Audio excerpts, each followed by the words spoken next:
जय हिंद दोस्तों, मेरा नाम है रोहित और आप देख रहे हैं स्टडी क्यों नहीं। जैसा कि आपको पता है कि हम लोग जो प्रीवियस ईयर जो केमिस्ट्री के क्वेश्चन है वो कर रहे हैं और ये क्वेश्चंस आपके सारे जो कम्पिटेटिव एग्जाम्स होते हैं उनके लिए इंपॉर्टेंट है, क्योंकि आपको पता है जो क्वेश्चंस होते हैं रिपीट होते हैं। और अब तक हम लोगों ने 560 क्वेश्चन यानी 560 क्वेश्चन कर लिए और ये उसका नेक्स्ट पार्ट है। आई होप आपको सारे क्वेश्चन समझ में आ रहे होंगे और आप मेरी वीडियो को पसंद कर रहे होंगे, लाइक कर रहे होंगे, शेयर कर रहे होंगे और सब्सक्राइब मेरे चैनल को अभी कर दीजिए। और विलम्ब ना करते हुए शुरू करते हैं। और आप देख सकते हैं जितने भी क्वेश्चन होंगे किसी न किसी एग्जाम से में आए, जैसे कि ये वाला क्वेश्चन बिहार पीएससी में आ चुका है। और आप देख सकते हैं नीचे आपको किस ईयर में क्वेश्चन आया है और कौन से एग्जाम में आया है उसका आपको मिल जाएगा। तो शुरू करते हैं। टेफ्लॉन निम्नलिखित में से किस एकलक का बहुलक है? तो दोस्तों जो टेफ्लॉन होता है वो टेट्राफ्लोरोएथिलीन का बहुलक हो जाता है, जैसा कि हमने लास्ट वीडियो में देखा। निम्नलिखित में से कौन से बहुलक का उपयोग ना चिपकने वाली कढ़ाई के निर्माण में किया जाता है? तो जैसे मैंने आपको लास्ट वीडियो में बताया था, जो टेफ्लॉन होता है इसका उपयोग किया जाता है। और ये क्वेश्चन आप देख सकते हैं जो यूपी पीएससी यानी उत्तर प्रदेश पीएससी जो होता है उसमें पूछा गया, आरआरबी एनटीपीसी 2016 में पूछा गया और उसी साल एसएससी 16 में भी पूछा गया। और जो झारखंड पीएससी होता है उसमें भी 2016 में सेम क्वेश्चन पूछा गया। तो आप देख सकते हैं क्वेश्चन रिपीट हुआ है। किसमें एसपी संकरित कार्बन है? तो यहाँ पे आपको बताना है। तो इसका सही आंसर हो जाएगा दोस्तों जो C2H2 होता है उसमें है। और दोस्तों यहाँ पे सिंगल बॉन्ड ना होकर यहाँ पे 3 बॉन्ड है, तो आपको ये भी पता होना चाहिए, तभी आप देख सकते हैं जो बैलेंसी होगी वो कंप्लीट होगी। तो इसमें जो sp संकरित पाए जाते हैं कार्बन, C6H14 के कितने आचक्रीय श्रृंखला संभाव्य संभव है? तो इसकी बात की जाए तो इसके दोस्तों जो 5 आचक्रीय श्रृंखला संभाव्य है। CH3OH जो कि मिथाइल एल्कोहल होता है, किसका रासायनिक सूत्र है? तो मैंने आपको बता दिया, मिथाइल एल्कोहल। और आपको पता होना चाहिए जो मिथाइल एल्कोहल है एक विषैला पदार्थ है। निम्नलिखित में से किसको वुड स्प्रिट भी कहते हैं? तो जो मिथाइल एल्कोहल होता है इसको वुड स्प्रिट भी कहते हैं। और आपको इसका रीजन भी पता होना चाहिए दोस्तों। जो मिथाइल एल्कोहल होता है यह जो लकड़ी होता है उससे बनाया जाता है, तो इसलिए इसको वुड स्प्रिट कहते हैं, क्योंकि लकड़ी को इंग्लिश में वुड कहते हैं। निम्नलिखित में से किसका प्रयोग एक एंटी फ्रीज के रूप में किया जाता है? तो यहाँ पे आपको ऑप्शन दिए गए, तो सही आंसर हो जाएगा मिथाइल एल्कोहल को एंटी फ्रीज के रूप में प्रयोग किया जाता है। निम्नलिखित में से एथेनॉल किससे प्राप्त किया जाता है? तो दोस्तों जो इथेनॉल होता है वो मुख्यतः गन्ने से प्राप्त किया जाता है। और देख सकते हैं रेलवे में ये क्वेश्चन पूछा गया था 2016 में। दोस्तों अगला क्वेश्चन है, किण्वन के पश्चात सबसे व्यापक रूप में मोलासे का प्रयोग निम्नलिखित में से क्या तैयार करने के लिए किया जाता है? तो आपको पता है जो किण्वन की प्रोसेस होती है इसमें जो अल्कोहल होता है उसका निर्माण होता है, और अल्कोहल में भी मुख्यतः जो इथेनॉल यानी फिर इथाइल अल्कोहल होता है उसका निर्माण होता है। संशोधित स्प्रिट होता है। तो दोस्तों जो संशोधित स्प्रिट होता है इसमें 95% इथाइल अल्कोहल पाया जाता है। अल्कोहल पानी से अत्यधिक वाष्पशील होता है क्योंकि पानी से कम होता है। दोस्तों जो अल्कोहल होता है यानी जो इथाइल अल्कोहल होता है, जो इसका क्वथनांक होता है वो पानी से कम होता है, इसलिए ये पानी से जल्दी वाष्पीकृत हो जाता है। शक्कर के किण्वन के दौरान कौन सा यौगिक हमेशा बनता है? तो मैंने आपको बताया जो शक्कर का किण्वन होता है तब इथाइल अल्कोहल यानी शराब बनती है। रसोई गैस के रिसाव का आसानी से पता लगाया जा सकता है हवा में प्रसार करके। दोस्तों जब रसोई गैस का रिसाव होता है यानी जो आपका एलपीजी सिलेंडर होता है खाना बनाने का, उसका जब रिसाव होता है तो उसके लिए हम लोग इथाइल मर्केप्टेन उसमें मिलाते हैं। तो इसके कारण उसमें जो गंध आती है, आपने देखा होगा सिलेंडर की जो गंध आती है वो आपको अलग से ही पता चल जाएगी। तो उसमें मिथाइल मर्केप्टन मिला होता है, और इसमें जो मर्केप्टन होता है इसमें सल्फर यौगिक पाया जाता है जिसके कारण गंध आती है। और देख सकते हैं रेलवे में पूछा गया क्वेश्चन है, स्वचालित इंजनों में कौन सा एक हिम निरोधी के रूप में प्रयुक्त होता है? हिम निरोधी यानी उसको जमने से रोकने के लिए इनमें से क्या प्रयुक्त किया जाता है? तो इथेनॉल का उपयोग किया जाता है, क्योंकि इसका जो हिमांक पॉइंट होता है वो काफी लो होता है। विमानन गैसोलीन में ग्लाइकोल मिलाया जाता है क्योंकि दोस्तों क्योंकि पेट्रोल के हिमीभवन को रोकता है। तो आपको ये भी पता होना चाहिए। क्लोरोफॉर्म की खोज किसने की थी? तो दोस्तों जो क्लोरोफॉर्म की खोज की गई थी सिम्पसन द्वारा की गई थी। तो नाम पता होना चाहिए और कई बार क्वेश्चन पूछा जा चुका। क्लोरोफॉर्म के संबंध में निम्नलिखित में से कौन सा कथन सही है?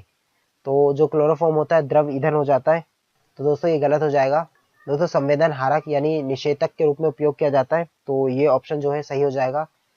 फोजीन उत्पन्न करता है, तो दोस्तों जो फोजीन उत्पन्न होता है वो भी क्लोरोफॉर्म के द्वारा होता है। अग्निशामक है, दोस्तों गलत हो जाएगा, यानी हमारा 2, 3 सही है, तो देख सकते हो ऑप्शन में जो सी ऑप्शन है वो सही हो जाएगा। दोस्तों यहाँ पे पूछा गया है कि क्लोरोफॉर्म सॉल्यूशन में नाइट्रोजन के किस ऑक्साइड का प्रयोग किया जाता है। तो दोस्तों जिस नाइट्रोजन के ऑक्साइड का प्रयोग किया जाता है उसका नाम है नाइट्रोजन पेंटा ऑक्साइड, तो पता होना चाहिए। और देख सकते हैं आरआरबी एनटीपीसी 2016 में पूछ लिया गया क्वेश्चन है, निम्नलिखित में से अश्रु गैस का घटक है। तो दोस्तों जो अश्रु गैस होती है उसमें क्लोरोपिक्रीन पाया जाता है, तो ये भी आपको पता होना चाहिए। क्लोरोपिक्रीन अश्रु गैस के नाम से जाना जाता है। अश्रु गैस का रासायनिक नाम, तो जैसा कि मैंने अभी आपको बताया। और तो दोस्तों यहाँ पे बस आपको ध्यान रखना है कि जो रासायनिक नाम है वो पूछा गया है, हो सकता है आपको ऑप्शन में दोनों दिया गया। तो यहाँ पे होता है दोस्तों, वो होता है अल्फा क्लोरो एसिटोफिनॉल, तो ये उसका अश्रु गैस का रासायनिक नाम है। एल्डेहाइड क्या है? तो दोस्तों जो एल्डिहाइड हो जाता है प्रबल लघुकारी एजेंट है। फॉर्मेल्डिहाइड का 40% जलीय घोल कहलाता है।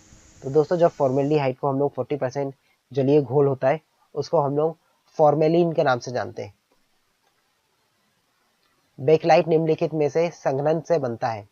तो दोस्तों जो बेकेलाइट होता है, जिसको आप देख सकते हैं यहाँ पे बेकेलाइट लिखा है, बट आप कहीं पे भी क्वेश्चन में भी आपको बेकेलाइट भी मिल सकता है, तो आप कंफ्यूज मत होइएगा।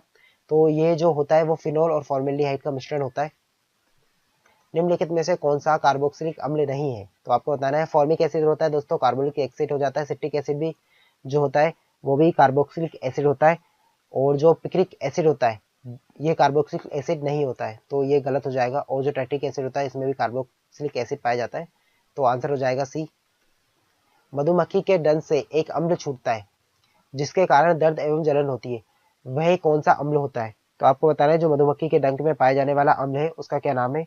तो दोस्तों जो मधुमक्खी के डंक में पाया जाता है वो पाया जाता है मिथेनोइक एसिड, तो ये भी आपको पता होना चाहिए। दोस्तों चींटी के काटने पर कौन सा अम्ल निकलता है, या फिर चींटी में कौन सा एसिड पाया जाता है जिसके कारण हमें दर्द और स्वेलिंग हमें प्रॉब्लम हो जाती है? तो इसमें पाया जाता है दोस्तों फॉर्मिक एसिड, तो ये भी आपको पता होना चाहिए। फॉर्मिक एसिड किसके द्वारा उत्पन्न होता है? तो जैसे मैंने बताया चींटी के द्वारा होता है, तो आंसर हो जाएगा लाल चींटी। निम्नलिखित में से किस में इथानोइक एसिड होता है? तो दोस्तों इथानोइक एसिड की बात की गई है, तो जो पाया जाता है सफेद सिरका उसमें इथानोइक एसिड पाया जाता है। और देख सकते हैं आरआरबी एनटीपीसी में पूछा गया क्वेश्चन। सिरके का रासायनिक नाम, सिरके का रासायनिक नाम एसिटिक एसिड होता है, जिसका फॉर्मूला भी आपसे पूछा जा सकता है CH3COOH।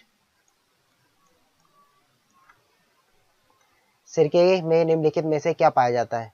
तो जैसे कि मैंने बताया जो एसिटिक एसिड होता है सिरके में पाया जाता है, तो आंसर हो जाएगा सी एसिटिक एसिड। और क्वेश्चन देख सकते हैं एसएससी 2008, 2015 और आरआरबी एनटीपीसी 2017 में पूछा गया है। विनेगर किससे बना होता है या फिर किससे बनाया जाता है? तो विनेगर यानी यहाँ पे भी सिरके की बात की गई है, तो आंसर हो जाएगा एसिटिक एसिड। और ये भी क्वेश्चन रेलवे में पूछा जा चुका है। सिरका क्या है? तो दोस्तों जो सिरका होता है तनु एसिटिक एसिड होता है, यानी डाइल्यूट एसिटिक एसिड। निम्नलिखित में से किस एक के संचयन से धावकों को दौड़ने के बाद पैरों एवं मांसपेशियों में दर्द का अनुभव होता है?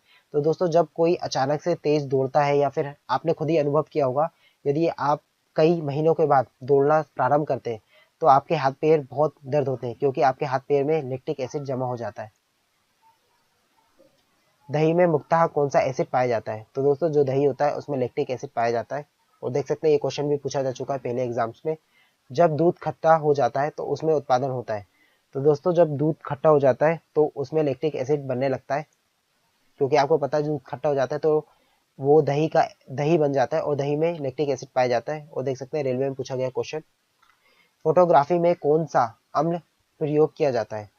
तो दोस्तों जो फोटोग्राफी में प्रयुक्त किया जाने वाला अम्ल है वो है ऑक्जेलिक एसिड, तो आपको पता होना चाहिए ऑक्जेलिक एसिड फोटोग्राफी में किया जाता है। निम्नलिखित में से कौन सा यौगिक गुर्दे की पथरी का निर्माण करने वाला सर्वाधिक सामान्य यौगिक है?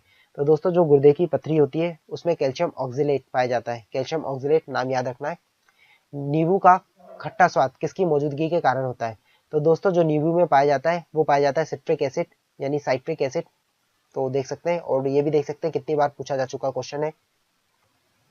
खट्टे फलों में होता है तो दोस्तों जितने भी खट्टे फल होते हैं उनमें सिट्रिक एसिड यानी साइट्रिक एसिड पाया जाता है। निम्नलिखित में से कौन सा अंगूर में पाया जाने वाला मुख्यतः कार्बनिक अम्ल है? तो दोस्तों जो अंगूर होता है इनमें जो एसिड पाया जाता है वो पाया जाता है टार्ट्रिक एसिड। तो आंसर हो जाएगा बी। तो दोस्तों ऑलमोस्ट हमने 600 क्वेश्चंस कवर कर लिए और हम लोग 700 क्वेश्चंस कवर करेंगे। तो आई होप आपकी वीडियो अच्छी लगी होगी और आपको क्वेश्चन समझ में आए होंगे। तो मिलते हैं दोस्तों नेक्स्ट वीडियो में। जय हिंद।